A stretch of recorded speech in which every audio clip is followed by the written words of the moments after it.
السلام علیکم عاقل بھائی، کیا حال چال ہے؟ میں امید ٹھیک ہے ہوں، آپ وعلیکم خیریت سے السلام ہوں گے، ورحمۃ اللہ اللہ تعالیٰ آپ کو خوش وبرکاتہ۔ رکھے۔ آمین آپ پر بھی۔ جی میں نے آپ کو ایک ویڈیو بھیجا تھا، کافی عرصہ ہو گیا، مفتی سعید خان صاحب کا، جن کا تعلق اسلام آباد سے ہے، شاید آپ جانتے ہوں گے ان کو۔ اس ویڈیو میں وہ حضور صلی اللہ علیہ وسلم کے بارے میں بتا رہے ہیں کہ وہ حضور صلی اللہ علیہ وسلم اس دنیا میں حالت بیداری میں آ سکتا ہے، اور پھر اس نے اس کا ذکر بھی کیا ہے کہ سیوطی سے حضور صلی اللہ علیہ وسلم کی حالت بیداری میں تقریباً 99 مرتبہ ملاقات ہوئی، اور جب 100 مرتبہ آئے تو حضور صلی اللہ علیہ وسلم نے ان کو جنت دینے کا بشارت دی اور اس کو جنتی قرار دیا۔ تو میں جاننا چاہتا ہوں کہ اس میں کتنی حقیقت ہے، اور آپ وہ جو کہہ رہے ہیں، آپ اس کو اگر اسلام کے ترازو میں تول لے تو اس میں کتنی سچائی ہے؟ بس میں جاننا چاہتا ہوں کہ اس میں سچائی کتنی ہے۔ میں میرا بتاتا سوال ہوں میں یہی ہے۔ شکریہ بتاتا جی، ہوں بہت شکریہ آپ آپ کو۔ شکریہ، کا۔ جی، شکریہ بہت اپنا نام لینا بھول گیا تو معشوق زادہ دبئی سے بات کر رہا ہوں۔ معشوق شکریہ۔ زیادہ، بہت شکریہ آپ کا۔ رمضان مبارک ہو، تقبل اللہ منا ومنکم صالح الاعمال۔ دیکھیے، قرآن اور احادیث سے اس سلسلے میں اللہ رب العالمین نے ہماری رہنمائی فرمائی ہے، اور سعودی عرب کے علماء اور مشائخ کا یا اہل سنت والجماعت کا جو صحیح موقف ہے وہ آپ کی خدمت میں Noor TV channel as usual پیش کرنے کی سعادت حاصل کر رہا ہے۔ یہ بات اصولوں پر اور جو قاعدے اور ضوابط قرآن و سنت نے مرتب کیے ہیں ان پر مبنی ہے کہ نبی کریم صلی اللہ علیہ وسلم وفات کے بعد اپنی قبر مبارک میں برزخی زندگی گزار رہے ہیں، لیکن وہ دنیا میں کیا واپس آ سکتے ہیں؟ تو یہ ہمارے ہاں تو جو کئی صوفی ہیں، مثال کے طور پر علی میاں ندوی، مشہور زمانہ بڑے عالم دین ہیں ہندوستان بر صغیر کے، بلکہ عرب بھی بہت احترام کی نگاہ سے ان کو دیکھتے ہیں۔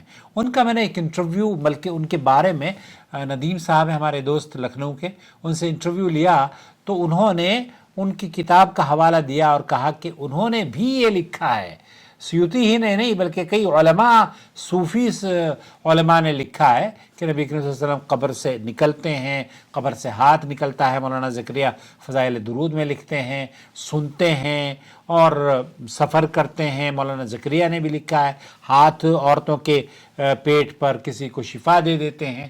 اس طرح کی باتیں ہیں۔ آئے ہم دیکھتے ہیں قرآن کریم، جیسے کہ آپ جاننا چاہتے ہیں نا کہ قرآن حدیث سے ہمیں بتایا جائے، تو میں آپ کی خدمت میں قرآن کریم میں سورہ زمر آیت نمبر 30 میں اللہ تعالیٰ فرماتا ہے، اعوذ باللہ من الشیطان الرجیم، انک میت وانہم میتون، بے شک اے نبی آپ کو بھی موت آنی ہے اور یہ سب بھی مرنے والے ہیں۔ اور اسی طریقے سے اللہ رب العالمین نے یہ بھی فرمایا ہے، کل نفس ذائقۃ الموت، ہر نفس کو موت کا مزہ چکھنا ہے۔ اور قرآن کریم میں اللہ تعالیٰ یہ بھی فرماتا ہے، وما محمد الا رسول قد خلت من قبلہ الرسل افإن مات او قتل انقلبتم علی اعقابکم۔ یہاں پر بھی اللہ رب العالمین نے نبی کریم صلی اللہ علیہ وسلم کی موت کا، وفات کا یا آپ کے انتقال کا، آپ لفظ موت استعمال کیا گیا ہے۔ اسی طرح سے اب عائشہ رضی اللہ تعالی عنہا یہ بیان کرتی ہیں کہ نبی کریم صلی اللہ علیہ وسلم کا وصال ہو گیا اور آپ کو دفن کر دیا گیا۔ یہ متفق علیہ بخاری اور مسلم کی حدیث ہے۔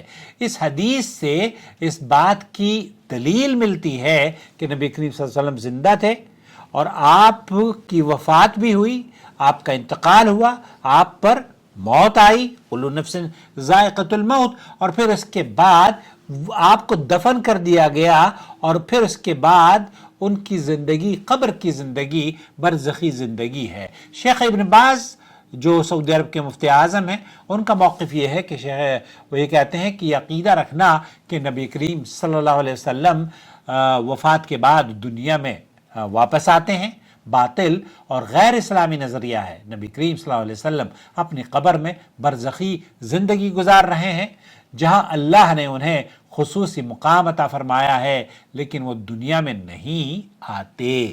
اور اسی طریقے سے شیخ صالح الفوزانی کہتے ہیں کہ نبی کریم صلی اللہ علیہ وسلم دنیا میں دوبارہ نہیں آتے، بلکہ وہ اپنی قبر مبارک میں برزخی زندگی گزار رہے ہیں، جو شہداء اور صالحین کے لیے اللہ رب العالمین نے مخصوص کی ہوئی ہے۔ اور یہی بات شیخ محمد بن صالح العثیمین رحمۃ اللہ علیہ فرماتے ہیں۔ وہ یہ کہتے ہیں کہ یہ دعویٰ کہ نبی کریم صلی اللہ علیہ وسلم اپنی قبر مبارک سے باہر آتے ہیں یا باہر ہاتھ نکالتے ہیں، جیسے کہ مولانا زکریا نے لکھا ہے، تو یہ صوفیوں کا عقیدہ ہے، طاہر قادری وغیرہ کا، پادریوں وغیرہ کا، ان کا عقیدہ ہے بھائی میرے۔ تو ان لوگوں، اور وہ باہر آ کر لوگوں سے ملاقات کرتے ہیں، لوگوں سے گفتگو کرتے ہیں، بے بنیاد اور خلاف شریعت ہے۔ اللہ کے رسول صلی اللہ علیہ وسلم اپنی قبر مبارک میں زندہ ہے، مگر یہ برزخی زندگی ہے جو دنیاوی زندگی جیسی ہرگز نہیں ہے۔ یہ تمام فتاوی نور علی الدرب سے ہم نے آپ کی خدمت میں نقل کیے ہیں۔ تو خلاصہ کلام یہ ہوا، سعودی عرب کے علماء کا متفقہ طور پر یہ موقف ہے کہ نبی کریم صلی اللہ علیہ وسلم وفات کے بعد دنیا میں واپس نہیں آتے، بلکہ آپ علیہ السلام اپنی قبر کی جو برزخی زندگی ہے وہ گزار رہے ہیں۔ اسی طریقے سے قرآن اور احادیث مبارکہ میں اور جمہور اہل سنت کی تعلیمات کے مطابق نبی کریم صلی اللہ علیہ وسلم دنیا میں واپس آنے کے بجائے اپنی قبر میں رہتے ہیں اور وہاں اللہ تعالیٰ کی نعمتیں حاصل کر رہے ہیں۔ اسی طریقے سے جو یہ عقیدہ رکھتا ہے کہ نبی کریم صلی اللہ علیہ وسلم اپنی قبر سے باہر آتے ہیں یا قبر سے ہاتھ نکالتے ہیں، یا مولانا زکریا نے جیسے لکھا ہے کہ سنتے ہیں، فضائل درود اور فضائل اعمال میں اس طرح کے جھوٹے صوفیوں کے قصے بہت مل جائیں گے۔ تو ہم نے تو بھائی توبہ کر لی ہے اس صوفی مذہب سے۔ تو یہ بالکل بے بنیاد قرآن و حدیث کے خلاف عقیدے ہیں۔ یہی علماء عرب کا موقف ہے۔ اللہ رب العالمین سے دعا ہے کہ جو علماء زندہ ہیں ان کو لمبی عمر عطا فرما، ان کو صحت اور عافیت عطا فرما، ان سے دین کی خدمت لے، اور جو اس دنیا سے چلے گئے اللہ تعالیٰ ان کی قبروں کو جنت کا باغ بنا دے۔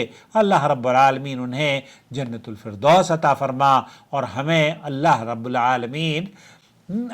العالمین کی اور نبی کریم صلی اللہ علیہ وسلم سے زیارت وہاں جنت میں ملیں گے باذن اللہ تعالی، کیونکہ ہمیں ان سے محبت ہے، اور اللہ کے رسول صلی اللہ علیہ وسلم نے فرمایا ہے جو جس سے محبت رکھتا ہے وہ اس کے ساتھ ہوگا۔ تو ہمیں انشاءاللہ اس بات کی امید ہے، اللہ سے قوی امید ہے کہ اللہ کی زیارت بھی ہمیں ہوگی، اور نبی کی زیارت بھی جنت میں اللہ رب العالمین ہمیں عطا فرمائے گا۔ تو نبی کریم صلی اللہ علیہ وسلم کے بارے میں اگر یہ کوئی کسی نے کہا ہے تو یہ پہلے آدمی نہیں ہے، بدعقیدگی پر مبنی یہ بات ہے۔ اور دوسری بات یہ کہ اس دنیا میں جو احادیث سے ہمیں ثبوت ملتا ہے قرآن و سنت میں، وہ یہ کہ صرف عیسیٰ علیہ السلام قیامت سے پہلے حضرت عیسیٰ علیہ السلام تو واپس ہوں گے، دنیا میں آئیں گے۔ اس کے علاوہ کسی نبی کے بارے میں یہ کہنا کہ نبی کریم صلی اللہ علیہ وسلم تشریف لاتے ہیں اور بیماروں کو شفا دیتے ہیں، بھوکوں کو کھانا کھلاتے ہیں، پیاسے کو پانی پلا دیتے ہیں، بلکہ نبی تو نبی حضرت خضر کے بارے میں کہا جاتا ہے کہ وہ تو بھولو بھٹکوں کو راستہ دکھاتے ہیں۔ یہ صوفیوں کے بدعقیدے ہیں۔ اللہ تعالیٰ آپ کو اور ہمیں شر سے بچائے۔ اور اس عقیدے، صحیح عقیدے اگر آپ سیکھنا چاہتے ہیں تو ہمارے چینل سے جڑ جائیں تاکہ ہم آپ دین کو صحیح طور پر سمجھ سکیں۔ اپنا بہت خیال رکھیں۔ شهر رمضان الذي أنزل فيه القرآن هدى للناس وبينات من الهدى والفرقان